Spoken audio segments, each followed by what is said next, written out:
우리 같이 인사하시죠. 할렐루야. 고맙습니다. 옆에 분들하고도 잘 오셨습니다 라고 우리 같이 좀 인사하시죠. 고맙습니다. 잘 오셨습니다. 지난주에도 이 말씀을, 그죠? 이 본문으로 말씀을 전했죠. 근데 오늘은 조금 더 내용을 들어가 보면 좋을 것 같아요. 예루살렘 교회에 임했던 박해, 참으로 신기하게도요, 예루살렘에 임한 박해는 예루살렘 교회 공동체가 흩어지는 결과를 가져와요.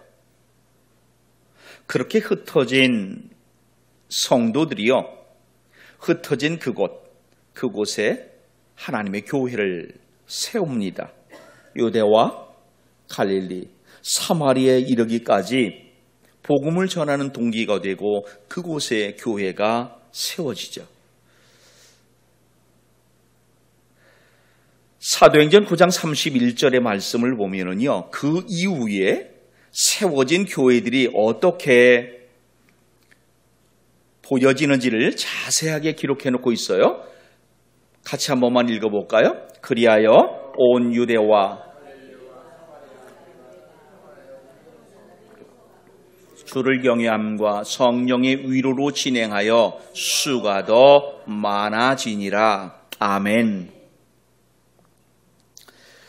박해는 사람의 행위예요. 교회를 박해하고 성도를 박해하는 것은 사람의 행위예요. 그런데 놀랍게도요, 하나님은 그 박해를 통하여 교회가 퍼지게 해요. 그리고 그렇게 곳곳에 세워지는 교회가 든든히 세워져 가게 해요. 사도행전 9장 31절에 보면은 이 결과를 성령의 위로라 이렇게 말해요. 성령의 위로가 이때의 교회를 향하여 어떻게 나타나고 있는가? 우리는 이렇게 질문할 수 있겠죠. 성령의 역사, 성령의 위로, 성령의 이끄심이 어떻게 당시의 교회와 성도들에게 나타났는가? 여러분 9장 36절로 42절까지의 말씀을 읽으면 그 내용을 그대로 이해하게 되죠.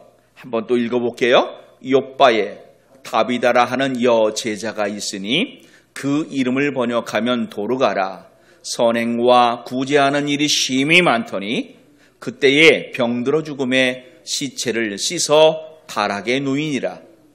룻다가 욥바에서 가까운지라 지혜자들이 베드로가 거기 있음을 듣고 두 사람을 보내어 지체 말고 와 달라고 간청하여 베드로가 일어나 그들과 함께 가서 이르매 그들이 데리고 다락방에 올라가니 모든 과부가 베드로 곁에 서서 울며 도르가가 그들과 함께 있을 때에 지은 속옷과 겉옷을 다 내보이거늘 베드로가 사람을 다 내보내고 무릎을 꿇고 기도하고 돌이켜 시체를 향하여 이르되 다비다야 일어나라 하니 그가 눈을 떠 베드로를 보고 일어나 앉는지라. 베드로가 손을 내밀어 일으키고 성도들과 과부들을 불러들여 그가 살아난 것을 보이니. 아멘. 성령의 위로하심의 한 증거죠. 성령의 인도하심 그리고 성령의 위로 그 역사가 교회 안에 나타남으로 교회는 점점 확장되어 가요. 유대인들에게 복음이 점점 더 퍼져가는 그때입니다. 그런데 성령은 바로 이러한 때에 지금까지와는 전혀 다른 복음 전도의 길을 계획하시고 열고 계세요. 어떻게 역사하심을 또한 우리에게 보여주시고 있습니까? 조금 전에 보았던 그 사도행전 9장 36절로 42절에 나와 있는 도르가 즉 다비다의 부활 사건에서 바로 이어지는 사건이 오늘 이 본문의 내용이에요. 욥바로부터 북쪽으로 그 해변을 따라 한 50km 정도 올라가면 사마리아 지역에 가이사라고 하는 곳이 있어요. 이 가이사라에 로마의 백부장으로 있던 고넬류라는 사람이 있었는데 성령이 이 사람을 부르시고 있어요. 1절을 보면은 가이사라의 고넬류라 하는 사람이 있으니 이달리아 부대라 하는 군대의 백부장이라 이렇게 말하고 있습니다. 이달리아 부대라는 것은 이탈리아인으로 구성된 그러한 부대였던 것 같아요. 일종의 황제의 직속 부대예요. 백부장이라는 것은 유대인의 군제 편성이에요. 로마의 군제 편성은 아니에요. 그런데 생각해 보면 이해하기 쉽게 기록해 놓은 거예요. 한 100명 정도로는 백부장이라고 그러는데 로마의 군제 편성으로 보면 80명 정도를 이끄는 초급 지휘관이에요. 가끔 가다 보면은 로마 시대의 상황으로 만든 그런 영화들이 있죠. 우리가 잘 아는 벤허, 그죠? 그런가 하면은 근래에 글래디에이터라고 하는 영화 여러분 기억하실지 모르겠어요? 거기에 그 막시무스라고 하는 장군이 나오는데 이 사람은 로마의 군단, 정확하게는 사군단이 사자를 상징하는 군단인데 그 사군단장이며 몇 개의 군단, 즉 북쪽에 있는 그 군단들을 책임지고 있는 총사령관의 위치로 나와요. 그렇게 군단은 한 5,000명, 많게는 6,000명 정도 구성되어 있대요. 그 군단 밑에 작은 소부대들이 또 있고 그 부대 밑에 또 작은 소부대들이 있었겠죠. 그러한 부대의 초급 지휘관이 바로 본문에 나와 있는 이 고넬료라고 하는 사람입니다. 오늘 우리가 읽은 이 사도행전 10장 1절로 8절 안에 두 사람의 이름이 나오고 있어요. 시몬이라고 하는 베드로, 그리고 백부장 고넬료입니다. 한 사람은 유대를 정복하고 지배, 통치하는 지배자 중에 한 사람이죠. 반대로 또 한 사람은 패망한 나라의 백성으로 지배, 통치를 받는 사람이에요. 베드로와 고넬료는 접점을 찾을 수 없는 사람이었어요. 국적이 달라요. 신분도 다릅니다. 심지어 사는 곳도 한 사람은 욥바, 한 사람은 가이사랴 지역에서 지금 생활하고 있어요. 이 두 사람이 만나야 할 어떠한 이유도 우리는 쉽게 찾을 수 없지요. 또한 설령 만났다 하더라도 이 두 사람이 서로 살갑게, 아주 반갑게 부둥켜 안을 만한 관계는 또한 아닙니다. 그런데 오늘 본문을 보면은요, 이 두 사람이 극적으로 만남을 기록하고 있어요. 사도의 행전 10장 전체가 11장까지 이어지는 이 고넬료에 대한 이야기예요. 그런데 고넬료의 이야기의 시작인 하나님과의 신앙을 앞에서 설명하면서 그 중간에 누구를 등장시키냐면 베드로 사도를 등장시키고 있어요. 오늘날 성경학자들은 이 두 사람의 만남을 엄청난 사건으로 보고 있어요. 큰 역사의 전환점이 시작돼요. 이방을 향한 선교의 물꼬가 크게 터지는 바로 그 시작점이 이 둘의 만남이기 때문이에요. 오늘 우리는 이 말씀을 묵상하는 가운데 이렇게 생각해 볼 수 있으면 좋겠어요. 무엇이 이 둘, 접점을 찾을 수 없는 이 둘을 만나게 했을까라는 거예요. 이 둘을 이렇게 만나게 한 무슨 특별한 이유가 있을까라는 거예요. 이렇게 이 둘의 만남에 물음을 던지고 보면은요, 분명 다르지만 같은 공통점을 하나 보게 되죠. 그 하나가 무엇입니까? 바로 하나님을 섬기는 이들이라는 거죠. 오늘 2절의 말씀을 보십시오. 한 번만 같이 읽어보겠습니다. 그가 경건하여 온 집안과 더불어 하나님을 경외하며 백성을 많이 구제하고 하나님께 항상 기도하더니. 아멘. 당시 로마 군인들이 유대인들을 참 경멸했다고 해요. 그리고 횡포도 심했다는 거예요. 그러한 로마 군인 중 한 사람이 고넬료입니다. 또한 로마의 신은 다신이잖아요. 신들이 참 많잖아요. 로마 신화에 나오는 그 신화, 그리스 신은 그 신들. 그리고 철저하게 황제에게 복종하는 삶을 요구했잖아요. 그러한 때에 이 고넬료라고 하는 사람이 유일신 하나님을 믿고 있어요. 이 사람이 어떻게 하나님을 알게 됐는지는 기록해놓고 있지는 않아요. 생각해 보면은 저 구약 속에 있는 그 하나님, 즉 유대의 율법만을 알므로써 신앙을 가졌는지, 아니면 바로 예수 그리스도 그가 메시아임까지 알았는지는 성경이 기록하고 있지는 않아요. 분명한 것은 정말 특이한 일이라는 거예요. 성경에 보면은 몇 곳에서 백부장이라고 하는 존재들이 등장해요. 그런데 이러한 믿음으로 그들도 기록해놓고 있지는 않고 있어요. 나아가 백부장만 하나님을 믿는 사람이 아니에요. 오늘 그 2절 말씀에 보면은 집안이, 그죠? 집안에 있는 권속들이 하나님을 믿고 있어요. 이후의 말씀을 보겠습니다만 24절의 말씀을 보면은 그 친척과 가까운 친구들 또한 하나님을 알아요.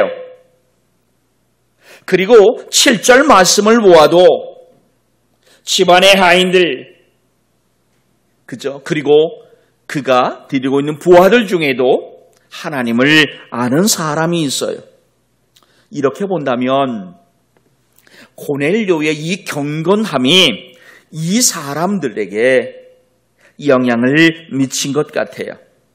그 사람들이 고넬료의 삶을 통해 감동을 받아 아마 그들도 하나님을 받아들이고 있는 것이 아닐까 충분히 생각할 수 있을 것 같습니다. 특별히 여러분, 2절 말씀은 읽으면 읽을수록 맛이 더해져요. 고넬료의 신앙을 도하는 그러한 단어들이 2절에 다 나오고 있어요. 경건함, 하나님을 경외함, 구제함, 기도함.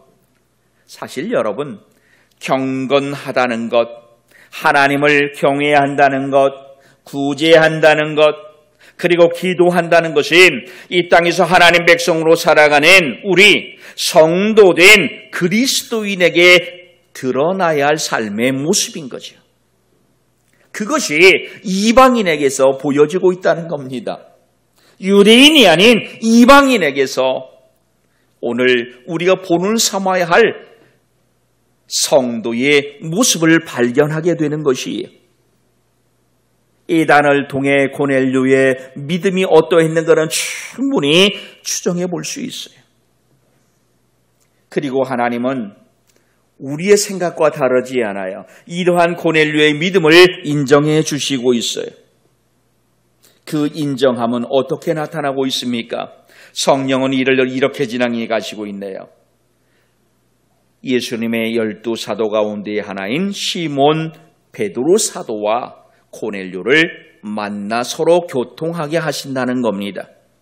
물론 이때 당시의 유대인들에게 있어서 이방인의 신앙은 인정받지 못하는 때였죠. 그래서 이후에 보면은 바울 사도도 논쟁하는 것이 있잖아요. 할례를 가지고도 논쟁을 하고 있지 않습니까? 과연 이들도 우리의 공동체의 일원으로 받아들여야 되는 이런 문제들을 보게 되는데, 놀랍게도 하나님은요, 이미 이러한 논쟁 이전에 이 이방인 고넬료를 당신의 백성으로, 당신의 자녀로 인정하고 있다는 거죠. 이방인이며 로마 군대의 백부장인 고넬료, 이 사람이 얼마나 훌륭한 신앙생활, 그런 삶을 살았던지 하나님은요 직접 이 고넬료에게 천사를 보내시고 있어요. 사자를 보내세요. 그리고 이렇게 말씀하세요. 내 기도와 구제가 하나님 앞에 상달되었다. 할렐루야. 기도와 구제, 그 경건함이 상달되었다는 의미는 하나님이 흡족하셨다는 것이에요. 선하신 하나님이 이 고넬료를 인정했다는 것은 그의 기도 또한 선했고요, 그의 구제 또한 선했다는 거예요. 이쪽 걸 뺏어서 이쪽에 주는 것 아니에요. 고넬료의 믿음 생활은 유대인보다 더 나은 삶의 모습을 보였기 때문에 하나님이 감동하세요. 3절을 보니까 하루는 제9시쯤 되에 환상 중에 밝히 보매 하나님의 사자가 들어와 이르되 고넬료야. 여러분, 기도 중에 환상이, 그죠? 하나님의 사자가 들어온 것이, 그리고 고넬료야라고 불러요. 이 경이로움을 어떻게 설명할 수 있을까요? 고넬료는 얼마나 놀랍고 두려움을 가졌을까요? 이 신비로운 현상. 그런데 여러분, 이어지는 4절 말씀을 보십시오. 그런 가운데서도요, 고넬료가 하나님의 사자를 주목하여 보아요. 그리고 두려워하며 묻습니다. 주여, 무슨 일이니까? 앞에 주여는 우리가 말하는 그 예수 하나님을 말하는 것은 아니지만 그 놀라운 경이로움을 지금 표현을 한다 할지라도 그 다음 말은 참 중요하죠. 무슨 일이니까? 이게 무슨 말입니까? 당신이 지금 나에게 나타남이 어떤 연유입니까? 이런 말이잖아요.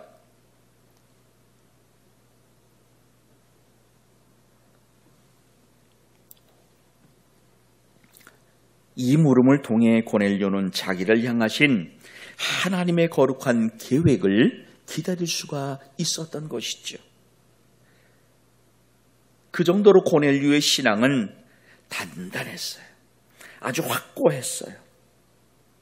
그런 신앙에 근거하여 천사가 모든 하나님의 말씀을 다 전달하고 돌아간 후에 어떠한 일을 벌이는가 보았더니 하인 둘, 그리고 자기 수하종 군인 한 사람을 택하여 욥바에 있는 베드로에게 보내고 있습니다.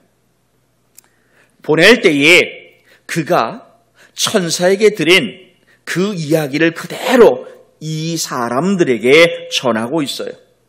그렇게 전한 이유, 한마디로 이런 거잖아요. 내가 기도 중에 하나님의 사자를 만났다.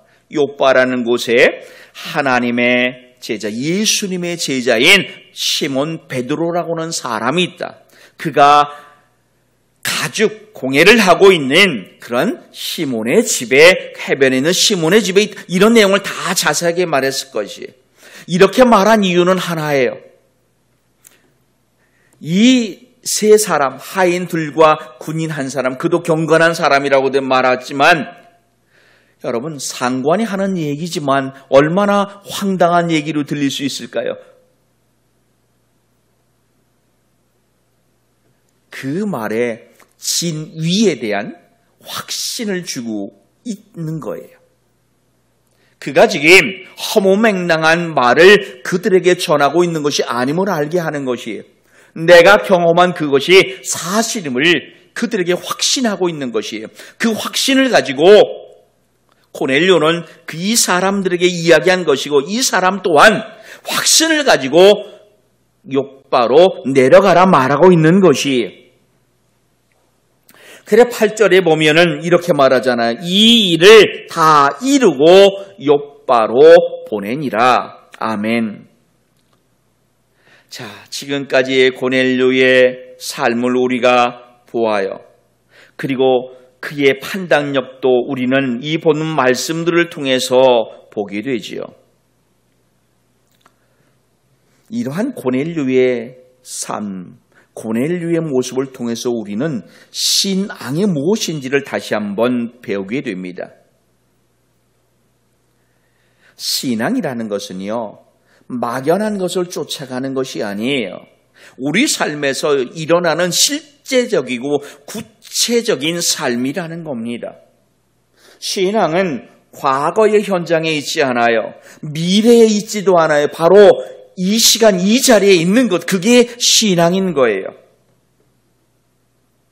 히브리서 기자가 히브리서 11장 1절에서 말한 것과 다르지 않습니다. 믿음은 바라는 것들의 실상이요, 보이지 않는 것들의 증거라는 이 말씀처럼 고넬료는 지금 하나님께 받은 이 사실을 확신하고 있어요.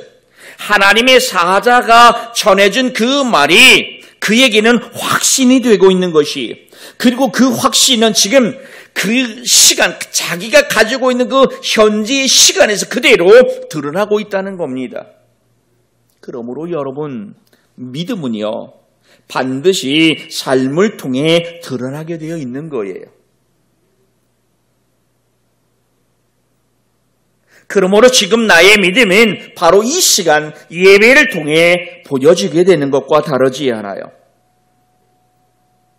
사도행전 10장은 복음이 유대인만이 아닌 이방인에게도 열려있음을 보여주는 그러한 말씀을 기록해 놓고 있는 장이에요. 유대인의 하나님이 아닌 모든 사람의 하나님, 유대인만의 복음이 아닌 모든 이를 향한 복음, 그 역사의 전환점에 바로 고넬료가 있습니다. 하나님이 고넬료와 베드로를 만나게 하시는 이 사건은 바로 복음이라는 것은 때로 국적과 신분과 그저 모든 것을 초월하는 진리라는 것을 우리에게 가르쳐 주시고 있습니다. 고넬료의 삶은 경건과 하나님을 경외함과 구제와 기도라고는 이 네 가지 신앙의 본질을 우리에게 가르쳐주고 있어요. 그리고 하나님은 그 삶을 인정하시고 있어요. 고넬료를 인정하셨다는 것은 고넬료의 삶의 내용 또한 인정하셨다는 겁니다. 사랑하는 여러분, 오늘 하나님이 저와 여러분의 이름을 기억하시길 축복합니다. 기억하세요. 이미 기억하세요. 내 삶에서 고넬료와 같이 경건의 모습이 있기를 부탁합니다. 기도의 모습도 있기를 부탁합니다. 구제와 복음의 시야가 넓어지는 삶의 모습이 있기를 부탁합니다. 경건한 삶, 특별히 하나님 안에서 내가 경건함과 하나님을 경외함으로 살아가고 있는지를 날마다 질문하는 삶이기를 부탁합니다. 신앙은 하나님 앞에 나의 모습을 드러내는 것이 아니라 나를 자랑하기 위한 것이 아니에요. 하나님 앞에 인정받는 신앙을 추구하기를 부탁드리겠습니다. 또한 기도의 자리를 잘 지키는 삶이기를 부탁합니다. 고넬료의 기도가 하나님께 인정받고 있어요. 우리 기도 또한 하나님이 들으세요. 그리고 기억하신다는 믿음으로 꾸준히 그 기도의 자리에 여러분이 있기를 부탁드리겠습니다. 고넬료의 삶이 참으로 아름다운 것 중 하나는 바로 이 구제와 나눔이죠. 오늘 우리의 신앙도 우리 이웃을 돌아볼 수 있는 삶이기를 부탁합니다. 공동체의 또 다른 그 누군가를 바라보는 따스함이 있는 삶이기를 주의 이름으로 부탁합니다. 그리고 복음의 시야도 넓어지기를 부탁합니다. 하나님은 전혀 생각지 않는 이방인, 그것도 로마의 초급 지휘관인 고넬료를 통해서 복음의 문을 여시고 있어요.